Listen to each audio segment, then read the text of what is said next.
Stupas, of course, are the most powerful visual representation of Buddhism. So, how did the stupas come into being? Stupas seemed to be pre-Buddhist in nature, because when we look at some of the other pre-Buddhist religious traditions, we do know that certain communities regarded certain places as sacred. These sites often included special trees or rocks or places of awe-inspiring natural beauty.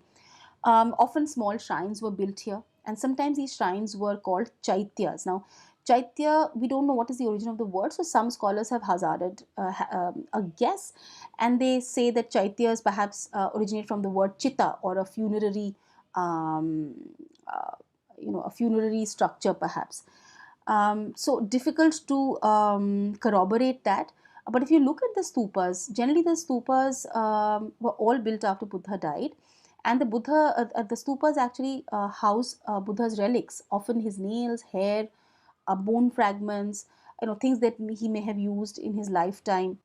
So you perhaps could give some credence to the fact that chaityas were perhaps funerary structures themselves. Now, Buddhist literature refers to chaityas associated with key places in Buddha's life as well. So you would have chaityas or stupas built in Buddha's birthplace. In Lumbini, there is also an Ashokan pillar which marks the fact that Ashoka had actually visited Buddha's birthplace, where Buddha attained enlightenment. So Bodh Gaya has a stupa where he gave his first sermon, which is Sarnath. This sermon is also called the Dhamma Chakra Pavattana sermon. That is when the chakra, the wheel of dharma, began to rotate. And where he, of course, attained Nibbana, which is Kushinagara. Now, these are important places for you to know how to mark on the map as well. So, these are places which are quite often asked for in the board exams. So, you would find stupas in all of these places. Of course, some are big, some are small, in various states of preservation as well. But the question is, why were stupas built? Now, as I've already told you, that the concept of stupa most likely was pre-Buddhist. The Buddhist stupas, of course, house relics of the Buddha, bone fragments, his arms bowl, etc. According to the Ashoka Vadana, Ashoka distributed Buddha's relics across important towns in his empire and ordered stupas to be raised over them. Some of the examples are Bharhut, Sanchi, and Sarnath. Again, these are places you should be able to mark on the map. You should also refer to source 8 to actually enrich your answer if such a question is asked. Why were stupas built? So you do talk about how Ananda asked Buddha that how are we to remember you after you are dead, and Buddha talks about you follow my word, and Ananda goes on to say that but for most lay people they don't get the philosophy, so they need a congregation point perhaps, where they can come and they can feel your presence. So Buddha, of course, was not really agreeing to that till Ananda again convinced him that it would be a good idea to have some sort of a structure. So that is when Buddha asks Ananda to have these stupas built at crossroads, where people largely travel around, so they can see the stupa and remember Buddha's message. How were stupas built? Many, of course, were commissioned by kings, but we have found a fair number of donation inscriptions from different groups of people who claim to have financed different parts of the stupa. For example, the ivory workers seem to have funded the construction of the gateways of the Sanchi stupa. There was another group of people who funded the addition of the stone railings around the stupa. So we have such donation inscriptions from kings, from various guilds, even from bhikkhus and bhikkhunis. Now, how were they contributing? Because they don't have any income as such. So perhaps either they were contributing through labor, or what alms they collect, maybe they shared that food with the workers who were there, right? So there were different ways of sharing, the resources which would be used to build these grand stupas. So let's look at the structure of the stupas. So this hemispherical part of the stupa is known as the under, and this is where the relics would be housed. It is surrounded by a railing. Traditionally, perhaps they were wooden railings, which were then later on replaced with stone railings. It has gateways which mark out the four cardinal points, that is east, west, north and south, and each of these gateways being quite richly carved. Then, of course, at the top of the under, you have a square shaped railing again, which is known as the Harmika, which is supposed to mark out the separation between the heavens and the earth. And of course, when we were talking about the railing surrounding the stupa, this also marks out the separation between a holy place and a secular space. Yes. Within the Harmika, you have, of course, the mast, which is called the Yashti, and the Yashti is topped by an umbrella-like structure called the Chhatri. Sometimes it's a single-story Chhatri. Sometimes you have three Chhatris. One Chhatri on top of the other. So this is the basic structure of a stupa. Now let's talk about how these stupas were discovered. So I forgot to mention here, this would be the Amravati stupa. I will add this before I share the link to this slide deck. So it was discovered in 1796 by a local Raja who was looking for material to build a temple. And when he encountered Amravati, he thought that there was some treasure buried here. So there was indiscriminate digging of the site, and quite irreparable a lot of irreparable damage was done to the site. Colin Mackenzie, who later visited this site and made some copious reports, these reports never got published. In 1854, Sir Walter Elliot, who I think was the commissioner of Guntur in Andhra Pradesh, he came visiting and he removed some sculptures and took them with him to Madras. He also discovered the Western Gateway, and on the basis of that, he declared that Amravati may have been the largest stupa complex in the entire subcontinent. Following him, there were many other officials. Whoever came this way, they picked up sculptures, panels, saying that their predecessors had done the same. So, what were they doing wrong? And these were relocated either to their private gardens while they were in India. Some were transported, of course, to England, back home with them. Some were sent to the Asiatic Society of Bengal, and later Asiatic Society of India, based in Calcutta. So, by the time the importance of the Amravati Stupa was discovered, the complex did not exist anymore. Widespread damage. But here we have seen the Sanchi Stupa in a very good condition. So let's look at why the fate of Amravati and Sanchi was so different. This also has come occasionally in the board examination, so you will do well to take note of this. So in Sanchi, you have the Nawabs of Bengal, Sultan Jahan and Shah Jahan Begum, who offered protection and funding to restore the Sanchi Stupa. Amravati, of course, as we saw, received no such protection. It was only vandalized over time. In Amravati, we saw material being removed by various people to either build temples, beautify personal gardens, or taken to different museums. Whereas in Sanchi, the Nawabs never allowed anybody to take away anything. They were only allowed to take plaster casts, right? So they were offered, as I said, offered protection by the Nawabs of Bhopal. Then I think by the time Sanchi was discovered, the value of built heritage by then was beginning to be understood. That there is a lot of value to understand legacy of certain cultures through their built heritage. But Amravati perhaps was discovered before this importance could be understood. So which is why people just pick things up and went their own way. Then in Amravati, of course, when H. Cole had visited, he tried to convince the authorities for in situ preservation, that don't carry the things away, but let's restore what is here and leave the things here. But of course, in the case of Amravati, he failed to convince anybody. Now, John Marshall, of course, played a very crucial role in, documenting Sanchi, something that Mackenzie had also done in Amravati's case, but his reports were never published. Now, John Marshall's reports actually were published by the Nawabs of Bengal. In fact, they even funded his whole operation, right? So, while he was staying there, a guest house was built for him. His expenses were met by the Nawabs of Bhopal. And in fact, H. Cole's suggestion of in situ preservation is something that John Marshall also took very, very seriously. Then Sanchi, when it was found in a very good condition, right? Even the gateways, when they had collapsed, they were just there, right next to the main stupa as well. But Amravati, of course, had been denuded even before its significance was understood. It was just too damaged for anybody to sort of attempt a restoration of the site. So all of these are points which can help you explain why the fate of Amravati and Sanchi was so different. Now let's come to sculpture, in particular Buddhist sculpture. Here we will be looking at examples from Sanchi. So sculptures have always been called stories in stone, especially sculptures from right across the world, ancient sculptures from right across the world. Now, why would you do something like that? Perhaps literacy was not widespread, so people did not have access to books, and if they had, they couldn't read. So, by making these sculptures, the idea was to spread, the stories, the teachings of Buddha among as many people as they could.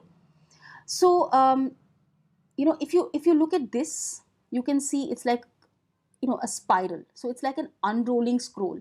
So even today in some communities, we don't see them in big cities anymore, but when you go into the rural areas of the various states of India, you will see that there are traveling storytellers, right? And often they unroll a scroll as they tell you a story. So this the gateway of Sanchi Stupa is something like that, that these are unrolling scrolls, and we are now going to tell you the story of Buddha. Now, most of the sculptures represent either Jataka stories or scenes from Buddha's life. And how do we know that? Because historians went back and compared them with the Buddhist texts, right? So, for example, you have a stupa here, right? And you have a lot of people, standing with their arms folded, or they're playing drums. So, this perhaps indicates, um, uh, you know, um, perhaps Buddha's Nibbana. Then you can see here that there is a peepal tree. Now, Buddha is supposed to have attained enlightenment under a peepal tree. There's also an empty seat, again, which signifies, Buddha meditating, right? And you have all these figures who are standing in a position of prayer. So, what's so special about a peepal tree, you would ask, right? Then you have something like a wheel. So, most likely it represents Buddha's first sermon, the Dhammacakka Pavattana, right? And what we also realize from the Sanchi Stupa is that we don't have a single image of Buddha. In fact, in one of my visits to Sanchi, they have an image of Buddha, but that has been relocated from somewhere else. So it's a Mathura school of Buddhist sculpture, which probably has been brought in from somewhere else. It was not part of the original Sanchi complex. So when we look at the sculptures here in Sanchi, you do not find even a single human representation of Buddha.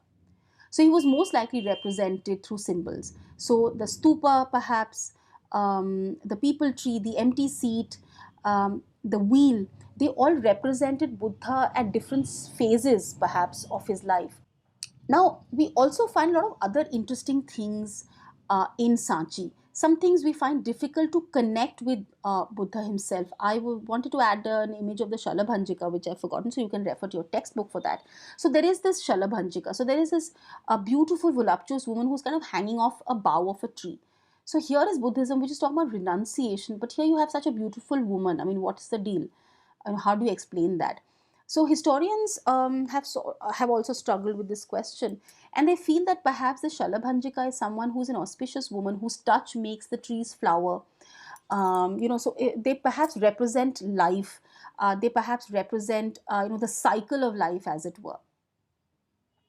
Then in Sanchi, we have fine examples of animals like elephants, snakes, horses, monkeys, etc. So again, if you look at your textbook, it has some amazing images. So very lifelike, representation of animals, as you can see here. The elephant, you can see the lions here, right? Um, and then you have something like the Gajalakshmi. So there is this woman sitting. It's called Gajalakshmi. We don't know whether this is Lakshmi or someone else. But you have a female figure seated here, and you have two elephants, offering her flowers. And in some of the representations, they even seem to be showering water over her, right? So many of the early art historians who visited Sanchi, they actually thought that this was a place of tree and animal worship, right? This scene, of course, is an interesting one. I wonder if you can identify this. This is the celestial elephant entering the womb of Buddha's mother, Maya Devi, right? So these are very interesting sculptures that you find right across Sanchi. Now, Buddhism, as like any other major religious tradition which has survived over centuries, does undergo a lot of changes as well. So, from the concept of self effort, what Buddha talks about, individual agency, a concept of a savior begins to emerge in the later centuries. So, there is an idea of the bodhisattva. Who is a bodhisattva? He or she, depending on what birth, in what way Buddha has been born, that they are seen as compassionate beings who earn merit through their good works, but not for personal salvation. So these bodhisattvas are not looking for nibbana themselves, but they spend this merit to help others. Okay, so you have bodhisattvas being born in different forms, in animal form, in female form, in male form, and so on. Now, this whole concept of a savior gives rise to the Mahayana school of thought. Okay, Mahayana translated means greater vehicle, and the older thought is represented by the Hinayan school or the lesser vehicle. So when you look at the names, the nomenclature, greater and lesser, you kind of know that it was actually the Mahayanist believers who call themselves the Mahayana, and the older thought process, they call it the lesser vehicle.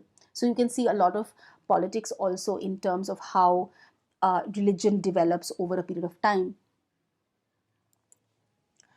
Now, we also see a lot of changes in Brahmanism or Hinduism, right? So, this is called Puranic Hinduism. Now, why is that? We'll come to it in a bit of time. So, the idea of the savior was not just unique to Buddhism, but also to Puranic Hinduism as well. Like, when the world is in trouble, God will take a certain form and he will come on earth, or she will come on earth and rid the earth of evil. So you have, for example, here you have the Narasimha avatar who rids the earth of Hiranyakashyap. You have the Varaha avatar who fights Hiranyaksha, of course, and has protected Bhudevi or Bhumi Devi or the earth goddess.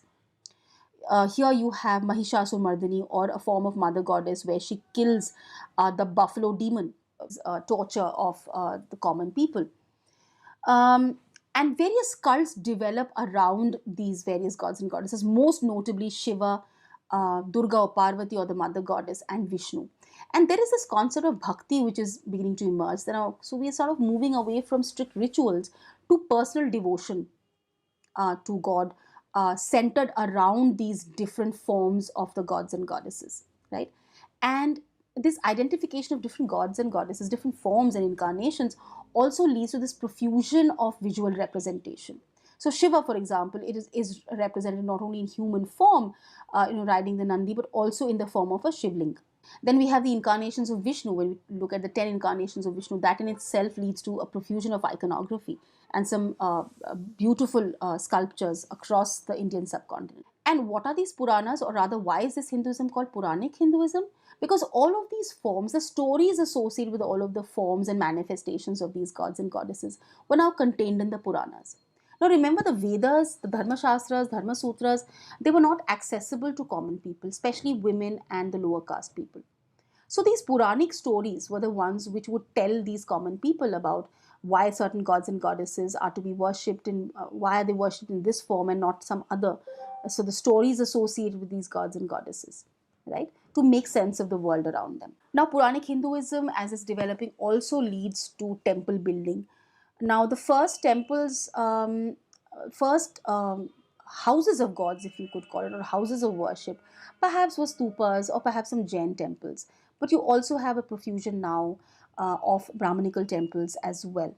So they move from very simple structures, including only a Garbhagriha, to more complex ones. So you can see the Sun Temple at Devghat in Madhya Pradesh, which is just a Garbhagriha. Yeah, it is just built on a simple platform, and there it is. There are no major gateways, no walls around this place, right? No tall shikhara which you can see from kilometers away. And then this is of course the Virupaksha temple in Hampi in Karnataka. Here you see that the temple structure has gotten more complex. So this is the Garbhagriha at the center, and you have these high shikharas, okay, on top, so that people from miles away can see that this is the house of God. They are walled in, so you can see huge walls being built around the temples. You can see a gateway or a gopuram. In many of the temples, we will see some of the older temples in southern India where the main shikhara is not very high. You might actually see that the gopurams are much higher than the main shikhara itself, right? They come to have assembly halls or mandapas. So this is a mandapa, right, where people would congregate for various events.